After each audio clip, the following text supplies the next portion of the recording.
लात मारता हुआ नजर आ रहा था। लगता था कि देश के संविधान के पिछवाड़े पर लात मार रहा है। यह टिप्पणी थोड़ी सी गलत लगेगी, कुछ लोगों को बुरा लगेगा, लेकिन सही बात तो यही है।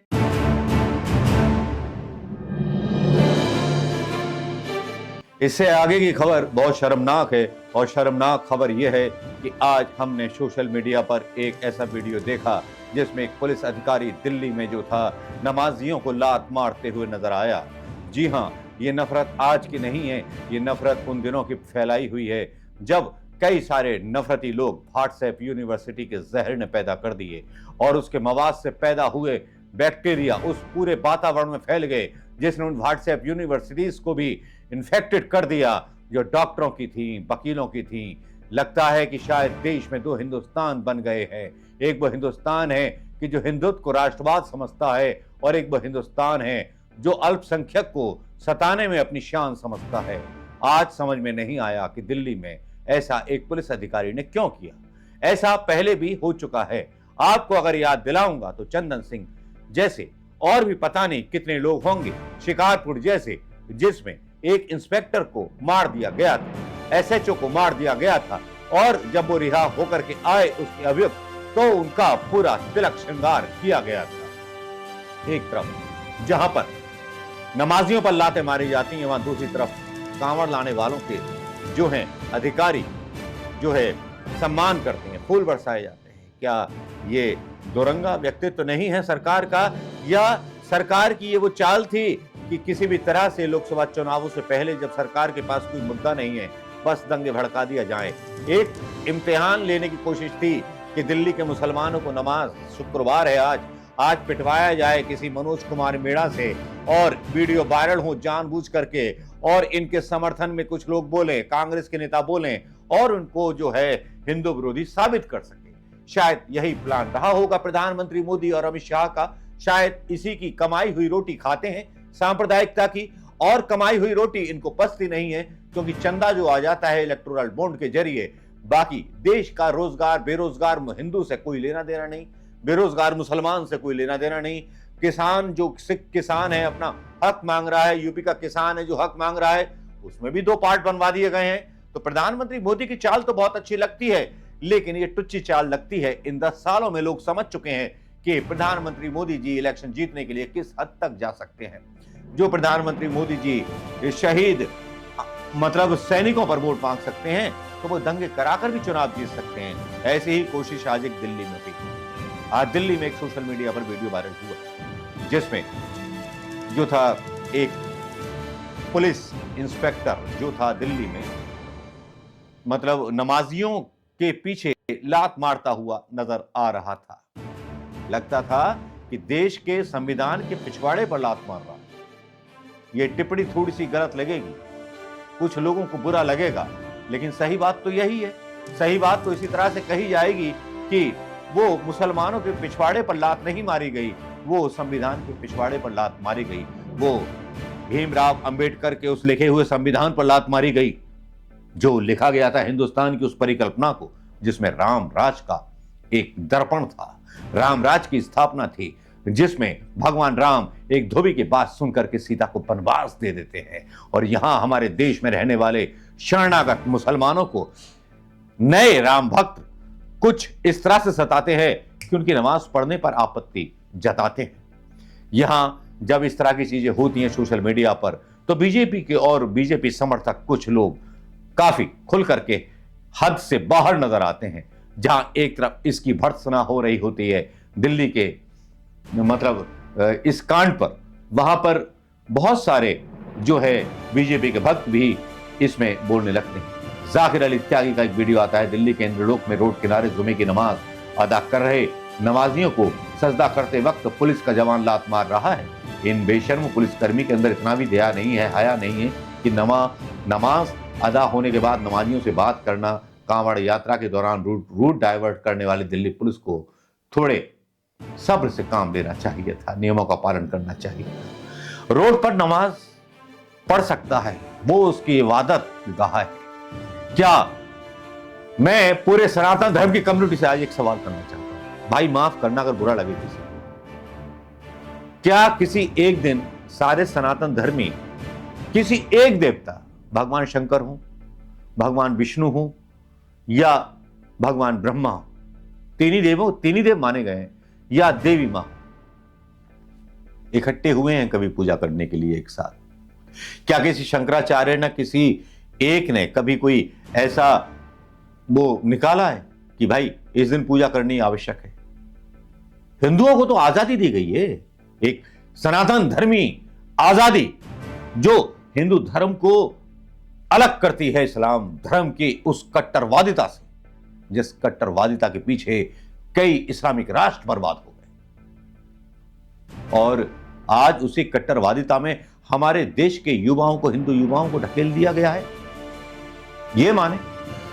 लेकिन चलिए, आज सोशल मीडिया पर उन्हीं चीजों को मैं देख रहा था, उन्हीं चीजों को समझ रहा था कि कितना शर्मनाक हो गया है मेरा वो देश जो कभी गांधी का देश था, कभी हिंदू मुस्लिम सिख ईसाई का देश था, कभी वो देश था कबीर का, जिसमें जब कबीर मर गए तो उनकी अस्थियां फूल बन गई, आधे हिंदुओं ने बांट ली, आधी मुसलमानों ने बांट ली। क्या ये वो देश फिर से जी सकता है? आपको कुछ याद दिलाना चाहूंगा, कुछ पुरानी यादों में ले जाना चाहूंगा, उसके बाद ही तो कुछ शुरू होगा, क्योंकि पुरानी चीजें याद ना दिलाऊंगा तो फिर आपको कैसे पता चलेगा कि नफरत का जहर किस तरह से हवा में घुला जाता है, जो कि किसी भी भोपाल गैस दुर्घटना से ज्यादा खतरनाक है, जो पूरे हिंदुस्तान में सांप्रदायिकता को फैला देगा। तो जहर जहर फैल जाएगा, घर जहर जहर हो जाएगा, हर हिंदू युवा आतंकवादी बन जाएगा, हर मुस्लिम बच्चा आतंकी बन जाएगा। एक ऐसा दौर निकलेगा, आंख के बदले आंख, जान के बदले जान। तो लगता है कि हिंदुस्तान या पूरे वर्ल्ड में कोई बचेगा ही नहीं अगर ये कानून चलेगा। ये इस कानून पर मोहर लगाई मजहबों ने, जिन्होंने सब कुछ रोक दिया। आज आपको मैं, एक आंदोलन हुआ था दिल्ली में, जिसमें एक नौजवान को हमने पुलिस की तरफ से गोली चलाते हुए देखा था। याद होगी वो तस्वीरें, वो तस्वीरें आपको शायद कुछ बेहवा स्तर याद दिला रही होंगी, कुछ चीजें याद दिला रही होंगी। और एक बीजेपी के वसीम अकरम त्यागी का एक वीडियो, मतलब एक ट्वीट भी वायरल हो रहा है, जिसमें कहते हैं क्या खूब इत्तेफाक है बीजेपी फॉर इंडिया। और नेता और केरल के लोकसभा प्रत्याशी से ये सवाल कर रहे हैं, आज ही दिल्ली की पुलिस की वर्दी के नीचे पलने वाले जॉम्बी ने नमाजी को लात मारकर डॉक्टर अब्दुल सलाम के दावे की पोल खोल दी है, जो देश में नफरत का नंगा नाच जारी है। वो दावा करते हैं कि मुस्लिमों को भारत में जितनी आजादी मिलती है उतनी सऊदी अरब में भी नहीं मिलती। भारत मुस्लिम और ईसाई समुदाय के लिए स्वर्ग है, इससे ज्यादा सुरक्षित जगह कहां? हाँ, सही कहा, कहां हो? लेकिन जो सही हिंदू हैं उनके लिए एक शर्मनाक जगह जरूर हिंदुस्तान बन चुका है। ये इसलिए भी क्योंकि जब इस तरह की चीजें होती हैं और दिल्ली पुलिस जब इस तरह की काल प्रभाव से निलंबित कर दिया गया है। थोड़े नीचे कर लो सब लोग। ठीक है सर, जो वीडियो वायरल हुआ था उसके बाद से हंगामा था, लोगों की नाराजगी थी, क्या कुछ कार्रवाई हुई आपकी तरफ से? पुलिस जिन लोगों के वीडियो वायरल हो रहे थे, जिन पुलिसकर्मियों, अभी आज नमाज के दौरान एक वीडियो वायरल हुआ था। उस वीडियो में जो भी हमारे पुलिस वाले थे उनके खिलाफ डिसिप्लिनरी एक्शन लिया गया है, सस्पेंशन का ऑर्डर निकल गया है, उनको सस्पेंड कर दिया गया है और आगे कार्रवाई भी की जाएगी। जो लोग इकट्ठे हुए थे उनको समझाया गया कि जो जिसने गलती की उसके खिलाफ एक्शन लिया गया है। कहते करती हैं, हालांकि दिल्ली पुलिस इस पर एक्शन लेती है और मनोज मीणा नाम का जो कांस्टेबल होता है उसका इस्तीफा लिया जाता है और सड़क जाम की जाती है। सड़क जाम से हालत खराब हो जाती है दिल्ली पुलिस की। लेकिन आप सुनिए क्या कहा जाता है। एक चंदन शर्मा नाम की आईडी है जो लिखती है कि दिल्ली पुलिस क्या कर रही है, क्या ये भारत का दिल्ली है या फिर पाकिस्तान का कोई शहर है। हजारों की तादाद में मुस्लिम सड़क जाम कर नारा लगा रहे हैं, आखिर क्यों? जब दिल्ली पुलिस के कर्मचारियों को सस्पेंड कर दिया फिर हंगामा क्यों? क्या यह मुस्लिमों का शक्ति प्रदर्शन है? क्या हिंदुओं को डराने की कोशिश की जा रही है? ये केवल एक आम सोशल मीडिया पर बीजेपी सपोर्टर नहीं कर रहे, ये बीजेपी के नेता सुधांशु त्रिवेदी भी कर रहे। क्या सड़क पर नमाज पढ़ने की जगह है? ट्रैफिक व्यवस्था खराब होती है। ट्रैफिक व्यवस्था खराब होती है तो सबको सर्वधर्म मानने की आजादी है और इसका पालन कराने की आजादी उस दिल्ली पुलिस की है जिसको तनख्वाह उस मुसलमान के टैक्स के द्वारा भी जाती है और हिंदू के टैक्स के द्वारा भी जाती है, सिख के टैक्स के द्वारा भी जाती है और ईसाई के टैक्स के द्वारा भी जाती है। दोस्तों, जिस तरह से जहर घोला गया है, बड़े बड़े नौजवान, हिंदुओं के नौजवान, आखिर में एक घटना और हुई थी। मैं उस घटना को आपके संज्ञान में लाना चाहूंगा मेरे दोस्तों कि एक ट्रेन थी, ट्रेन में कुछ लोग सफर कर रहे थे। ट्रेन में एक कांस्टेबल सफर कर रहा था। ट्रेन में कुछ लोगों के साथ राजनीतिक बहस चल रही थी। ट्रेन में नाम था एक सिपाही का जिसने अपने ही लोगों को भून दिया था गोलियों से, जिसको बाद में मानसिक रोगी बता दिया गया था। यह सब उस व्हाट्सएप यूनिवर्सिटी का कमाल है, उस हिंदुत्व का कमाल है जो उग्र हिंदुत्व बना दिया गया। जब उसका असर इन सरकारी तंत्र के सिपाहियों पर हो सकता है तो क्यों ना फिर एक बार से यह व्यवस्था बनाई जाए कि जितने भी इन लोगों को नौकरी दी गई है इस तरह के, उनका टेस्ट लिया जाए संविधान के बारे में, देश में वो क्या सोचते हैं इस बारे में, उसके बाद पुलिस में भर्ती की जाए। याद दिलाना चाहूंगा कि चलती ट्रेन में एक रेलवे के जवान ने जो था गोली मार दी थी अपने एक अधिकारी को, 2 मुसलमानों का कत्ल कर दिया था। ये टीवी पर देखा था और सबने देखा था और उसको मानसिक बीमारी का नाम उस मीडिया ने दिया था। बड़े बड़े शब्द आते नहीं हैं मुझे कहने। मैं एक आम जनता के नजरिए से सोचता हूं और आम जनता के नजरिए से ही मैं अपने सब्सक्राइबर्स से सवाल करना चाहूंगा। 3 मुस्लिम यात्रियों की हत्या कर दी गई थी, याद होगा आपको। 3 लोग मार दिए गए थे, अपना ऑफिसर ही मार दिया गया था। और ये जो थी 31 जुलाई 2023 की घटना है, ज्यादा पुरानी नहीं है। जयपुर से मुंबई जा रही सुपरफास्ट एक्सप्रेस ट्रेन में 31 जुलाई को आरपीएफ के एक जवान ने गोली मारकर 4 लोगों की हत्या कर दी। मरने वालों में एक आरपीएफ के एएसआई टीकाराम मीणा भी शामिल थे, हिंदू था। इसके अलावा ट्रेन में यात्रा करने वाले 3 मुस्लिम लोग चेतन की गोलियों का शिकार बने और वीडियो सोशल मीडिया पर वायरल हुआ। क्या चेतन मानसिक रूप से बीमार था या उसको मानसिक रूप से व्हाट्सएप यूनिवर्सिटी ने बीमार कर दिया? चेतन, याद होगा आपको, यह भी हिंदू युवा था, मुसलमान नहीं था। मैंने किसी मुसलमान आतंकवादी का नाम नहीं लिया है, क्योंकि आजकल अगर किसी ऐसी घटना में मुसलमान का नाम निकल आता है तो उसको मीडिया ऐसे बताता है कि जैसे कितना बड़ा क्रिमिनल है, कितना बड़ा पाकिस्तानी है। लेकिन जब भाजपा आईटी सेल के लोग ही आईएसआई के एजेंट निकलते हैं तो मीडिया चुप, एक खामोशी सी, एक दूर सा सन्नाटा छा जाता है। ऐसा क्यों होता है प्रधानमंत्री जी, अमित शाह जी, ऐसा क्यों होता है? क्या यह आपकी सरकार की साजिश थी कि दिल्ली में दंगे भड़काए जा सके? वो तो आप मतलब थोड़ा फिक्र ना करें, क्योंकि हिंदुस्तान और भारत का वो मुसलमान इतनी जल्दी आपके चढ़ाए में आएगा नहीं, क्योंकि आपकी चालों को समझता है। और आज की डेट में अगर रिपोर्ट कोई जारी की जाए या लोकसभा में यह सवाल पूछा जाए कि कितने हिंदू युवा जो हैं इनकम टैक्स पे करते हैं और कितने मुसलमान युवा बच्चे टैक्स देते हैं देश को, दूध का दूध पानी का पानी हो जाएगा। सिख युवा भी उसमें शामिल है, माइनॉरिटीज के बारे में मैं बात कर रहा हूं।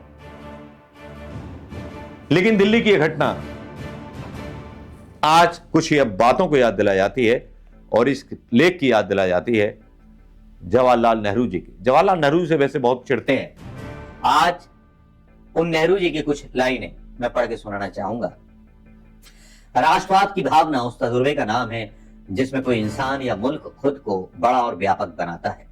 जब कोई देश किसी विदेशी ताकत के अधीन होता है तो राष्ट्रवाद उसे मजबूत और एकजुट बनाने वाली खास ताकत होता है। लेकिन कई बार ऐसा होता है कि संकीर्ण हो जाता है, खुद को दूसरे देशों और दूसरे लोगों पर थोपने की कोशिश करने लगता है। यूरोप में इस तरह की मिसालें हैं। बहुत से लोगों को यह मुकालता होगा कि वे खास हैं, दूसरों से बेहतर हैं। जब ऐसे लोग मजबूत और ताकतवर हो जाते हैं तो वे खुद को, अपने तौर तरीकों को दूसरों पर थोपने लगते हैं। ऐसा करने में वह अपनी शक्तियों का अतिक्रमण कर जाते हैं, रुक जाते हैं, गिर जाते हैं। जर्मनी और जापान का जबरदस्त राष्ट्रवाद का यही हाल था। बहुसंख्यक ये सोचने लगते हैं कि वही पूरा देश है और अल्पसंख्यकों को खुद में समाहित करने की कोशिश में उन्हें खुद से दूर करने लगते हैं। यह इससे भी बड़ा होता है। हमें भारत में इस बात को खास तौर पर सावधान रहना है। सांप्रदायिक संगठन निहायत ओछी सोच का सबसे स्पष्ट उदाहरण है। यह लोग राष्ट्रवाद के चोले में वह काम करते हैं। ये लोग एकता के नाम पर अलगाववाद को बढ़ाते हैं और सब कुछ तबाह कर देते हैं। ये बोला था जवाहरलाल नेहरू जी ने। जो बोल गए वो पढ़े लिखे लोग थे, और जो बोल रहा है वो तो खुद ही बोलता है कि मैं चाय बेचता था, और चाय बेचने की उम्र में एक बयान और देता है वो कि मैं सन 55 में मेट्रो देखने गया था कलकत्ता। वो ये भी बताते हैं कि सीट नहीं मिलती थी, मैं डब्बे में जाता था, बिना टिकट चढ़ जाता था, तो मैं क्या करता था, लोगों का हाथ देखना शुरू करता था, तो लोग जो थे मुझे सीट दे दिया करते थे। ये मेरे नहीं, प्रधानमंत्री जी के बोल रहे हैं। मतलब वो आइडिया बता रहे हैं, आइडिया ऑफ इंडिया, कि किस तरह, मतलब एक तरह से लोगों को मूर्ख बता रहे हैं कि इतने अंधविश्वासी लोग हैं, किसी का हाथ देखने बैठ जाओ तो आपको सीट मिल जाएगी। दोस्तों नमस्कार, आज का ये वीडियो कैसा लगा बताइएगा जरूर। ये नफरत जल्द खत्म हो जाएगी, मोहब्बतें फिर लौट करके आएंगी, फिर से लौट के आएंगी ईद की वो सेवैयां, फिर से लौट करके आएंगी प्रेमचंद की वो कहानी, फिर से लौट के आएगा वो हिंदुस्तान, वो भारत जो नेहरू का भारत था। नमस्कार, जय हिंद दोस्तों।